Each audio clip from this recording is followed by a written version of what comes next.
Assalamualaikum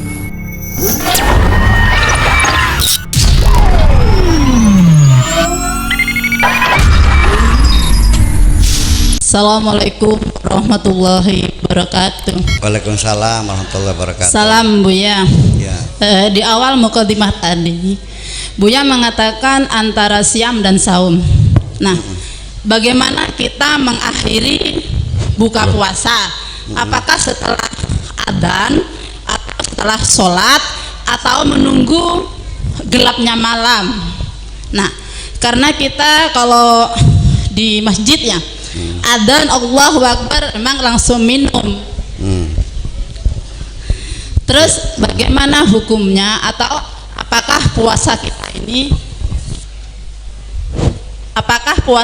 ini akan sia-sia dalam satu hari, sedangkan puasa kita adalah 1 bulan penuh bagi yang tidak halangan? Apakah kita nanti mau qadha atau setelah, bagaimana Bu ya? Begitu pertanyaannya. Wassalamualaikum warahmatullahi wabarakatuh. Begini, jangan sampai berpengertian kalau begitu umur saya 60 tahun berarti saya harus qadha puasa saya 50 tahun. Ngaco sih nama. Begini, ibu-ibu sekalian, tradisi puasa sekarang di alam dunia ini kan begitu. Sebelum azan maghrib Allahu Akbar, ini makanan sudah di tangan, sudah mangap. Begitu dung dung lep, kan begitu. Sedangkan di dalam Al-Quran dikatakan wa atimus siyama ilal laili, sempurnakan puasa itu sampai malam yang sempurna. Kalau itu mah namanya ghurub. Ya ini mah silakan, mau ikut bersama-sama juga silakan. Ya, kita lagi mencoba meningkatkan kualitas hidup kita ini. Jangan beranggapan bahwa temuan orang zaman dahulu sudah pasti benar. Betul enggak? Mereka manusia bukan? Mungkin salah enggak? Oke. Yuk kita nanya sekarang.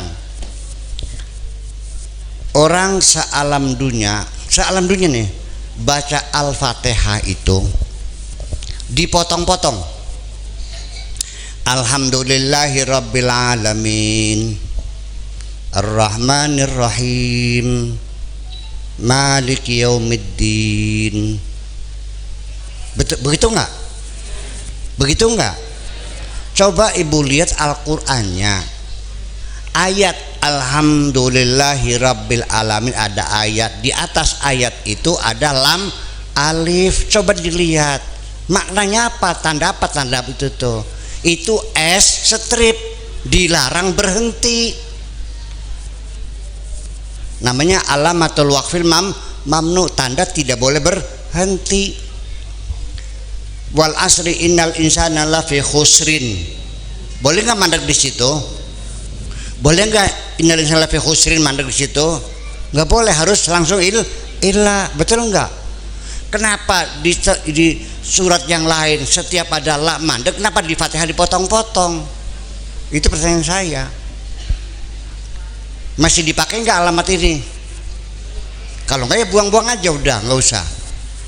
Tetapi para ulama, para sholihin yang membuat tanda baca itu saking pinternya mereka bahwa ini tidak boleh berhenti. Apa alasannya? Karena Ar-Rahmani itu sifatun lilafdzil jalalah. Jadi antara sifat dan mausuf tidak boleh dipotong karena akan merubah arti. Ya kan? Terus gimana? Ya pokoknya ya wes, kalau pokoknya tinggal lunga. Saya kalau ketika berdebat, pokoknya saya tinggal pergi. Gerpenti ngisin. Maka sih debat itu jangan pokoknya dong. Ar-Rahmani itu adalah sifatnya lillahi. Jadi kalau berhenti boleh silakan, tapi istinaf menjadi Ar-Rahmanur Rahimu, bukan Rahmani.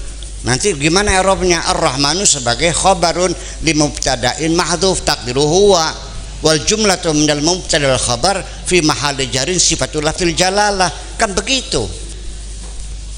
Atau sebagai maf'ul bihi ar-rahman ar-rahim itu boleh. Sebagai apa? Sebagai maf'ulun bihi li fi'lin mahdhufin a'ni ar-rahmana, wal jumlatu minal fi'li wal fa'ili wal maf'ul fi mahalli jarin juga sifatul lil lafzil jalalah. Paham belum makanan ki? Ya kan? Ini jadi masalah. Dari mana gitu? Udah sekarang gini.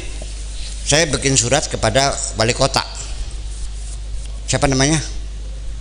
Pak Aziz. Bapak wali kota Cirebon yang saya hormati bersama, surat ini saya sampaikan. Kayak begini. Harusnya gimana? Bapak wali kota yang saya hormati, bersama surat ini, kan begitu. Ini Pak Bupati yang saya hormati bersama, rusak enggak? Tolong ibu-ibu, tanda baca Al-Quran dihormati dan diikuti, karena itu berdasarkan ilmiah, kajian ilmiah. Jangan meringankan kajian ilmiah. Mereka udah capek kerja siang malam untuk menolong kita ini, ngapa nggak dipakai? Nih, jadi artinya bahwa ketika kita baca ya wailana mambatsana mim marqadina hadza, boleh nggak begitu? Ma wa'adar rahmanu wa sadaqal mursalun, boleh begitu? Ya wailana mambatsana mim marqadina hadza ma wa'adar rahmanu wa sadaqal mursalun. Seharusnya gimana? Ya wailana mambatsana mim marqadina hadza ma wa'adar rahmanu wa sadaqal mursalun. Itu kan begitu. Kenapa? Sakta itu artinya yang mengatakan ya wailana mamba'asana min marqadina, aduh ini siapa yang membangunkan kami sedang enak-enaknya tidur ini. Itu yang berkata orang yang dibangkitkan dari alam kubur. Lalu malaikat menjawab hadza ma wa'adar rahman wa sadaqal mursalun. Ini namanya kiamat gitu. Makanya sakta mandek kasih koma, nggak boleh langsung. Kalau dibaca langsung merubah makna. Ya wailana mambatsana mim marqadina hadza, siapa gerangan yang membangunkan tidur kami ini. Tidur kami ini. Ma wa'adar rahman, Allah tidak berjanji. Lah. Kasih balong enggak? Itu maknanya. Jadi kalau tidak dihormati gimana? Bapak-bapak dan ibu sekalian, ini kita jujur saja. Saya ingin ada peningkatan kualitas kita beragama, agama yang damai, agama yang sejuk, agama yang tidak pernah mencaci maki siapapun, tidak ada dendam dan kebencian. Betul enggak? Itu yang saya harapkan. Ini di mana-mana rebutan basmalah. Di sini kalau ada imam Allahu Akbar, tidak baca Bismillahirrahmanirrahim lagi, langsung Alhamdulillahirabbil alamin, enggak ada bismillah, dipecat enggak? Jujur nih, pecat enggak? Pecat. Saya juga dulu punya imam di Indramayu, anak buah saya, gara-gara sholat subuh nggak baca basmalah, langsung alhamdulillah pagi-pagi dapat surat dari DKM ucapan terima kasih. Mananya Pak? Dipecat. Kenapa? Di sana juga sama. Kalau yang baca basmalah dipecat juga. Alasannya karena basmalah bukan bagian dari surat Al-Fatihah. Langsung alhamdulillah. Nah, ini rebutan saling pecat memecat hanya karena rebutan basmalah. Bismillahirrahmanirrahim. Fatihah atau bagian Fatihah atau bukan bagian Fatihah. Saya mau nanya, ketika imam mengatakan waladdallin amin, tidak dipertengkarkan oleh umat Islam amin ini. Padahal amin itu Fatihah bukan? Kenapa tidak dipertengkarkan? Kelalen barangnya mau. Lupa untuk mempertengkarkan setengahnya. Jadi kita itu bertengkar dicari-cari sebetulnya mah. Betul enggak? Udah lah, nggak usah bertengkar. Jadi bagaimanapun sholat kita nanti, ibu sekalian, jangan meyakini ini baca sudah benar, pahalanya. Nggak usah ngitung pahala, Bu. Rendahkan hatimu di hadapan Allah. Assalamualaikum, mintalah Rabbana taqabbal minna du sholatan, ya Allah mohon ditampi sholat kami, gitu dong. Jangan setir yakin dibayar sama Allah, enak aja, diterima aja udah untung kok. Jadi maknanya kalau kita, saya kan bertanya, nawaitu sauma ghadin, niat ingsun puasa dina sukiki sauma ghadin. Di Al-Qur'annya apa ngomongnya? Kutiba alaikumus, sudah berubah. Kalau saum itu ini nazartu lirrahmani sauma falan ukallima liyoma insya, hari ini aku puasa, tidak ngomong sama orang, berarti nggak ngomong sama kan. Kalau siam itu puasa. Di Al-Qur'annya wa atimus siyama ilal laili, sempurnakan puasamu sampai malam, artinya jangan begitu matahari selep langsung makan. Dia di tengah sholat maghrib dulu juga bisa, ya kan gitu. Nah, kalau sudah betul-betul udah gelap, nah baru kita makan. Itu kalau mau, betul nggak? Yang penting jangan bertengkar, betul jangan, betul nggak? Jadi jangan beranggapan bahwa menurut biasa kok kita harus mengkodok semua puasa kita, ya bukan begitu maksudnya. Ilmu maqad salfa, yang sudah ya sudah, sesuatu yang sudah lewat itu nggak ada masalah, sudah selesai.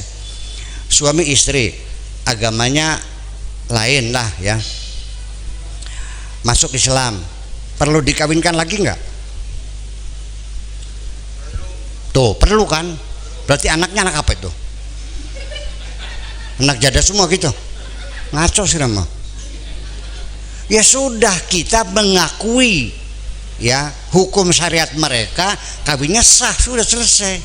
Masa dikawinkan lagi? Ini mesti kita jelaskan begitu, biar pahamin soalnya. Kawin kan dulu dengan syariatnya, agamanya kan begitu ya. Dalam berarti kita mengakui. Terus sebelum masuk Islam biasa makan babi, harus bertobat karena Anda pernah makan. Dulu kan agamanya lain. Tobat itu kalau kamu sudah masuk Islam terus makan babi baru bertobat. Kalau agamanya enggak perlu dong, yang tidak dosa bagi agama mereka. Di sini persoalannya kita jadi sangat gawat sekali ya ibu sekalian. Jadi maksud saya, kalau seandainya nanti bulan puasa kita masih tetap nawaitu shauma qadir, ya mangga boleh Pak.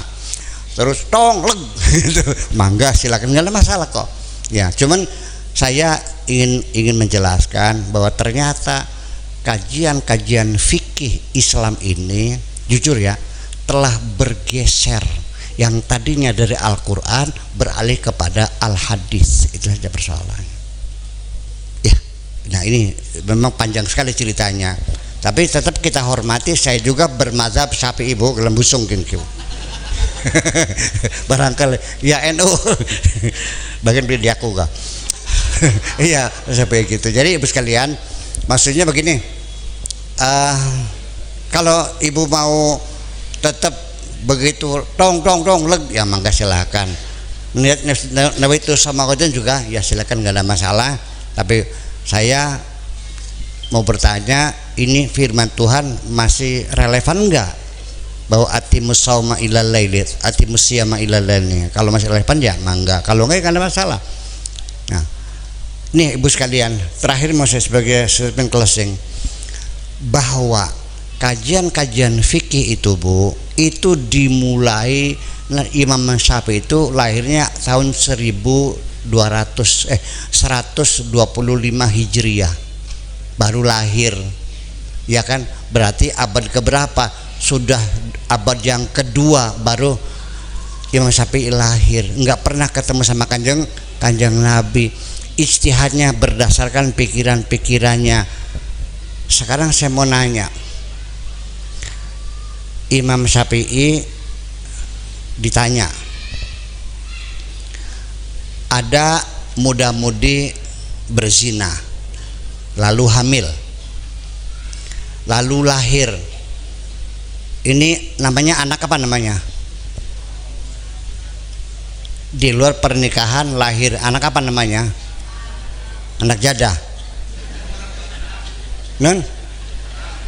anak haram. Anaknya bukan, ibunya ya. Kalau bapaknya bukan kan? Kalau nyenggol wudunya batal enggak? Oleh karena itu kata Imam Syafi'i, anak jadah boleh dikawin. Saya nggak ngerti. Hidungnya sama, matanya sama, isin beli dengak delengreinya ki. Nah itu kajian fikih seperti itu, seperti itu. Dan kajian fikih ini tidak pernah disempurnakan. Dikiranya sudah sempurna. Ibu-ibu sekalian, saya mohon maaf, science and technology setiap saat dari generasi ke generasi berikutnya selalu disempurnakan. Boleh nggak? Ford dulu bikin mobil model T, itu setirnya di tengah, berkonya satu di depan, inget nggak? Peleknya pakai ruji ya, klaksonnya dipencet, tetot tetot tetot gitu. Belum ada wiper, disempurnakan ditambah wiper, disempurnakan lagi 2 tahap, pelan dan kencang, disempurnakan lagi pelan, sedang, kencang, terakhir pakai sensor. Kalau hujannya besar kencang, hujannya kecil pelan, lampunya merah berhenti. Banyak diganti lagi, disempurnakan. Dalam ilmu pengetahuan teknologi selalu dibangun pembaruan, revisi disempurnakan.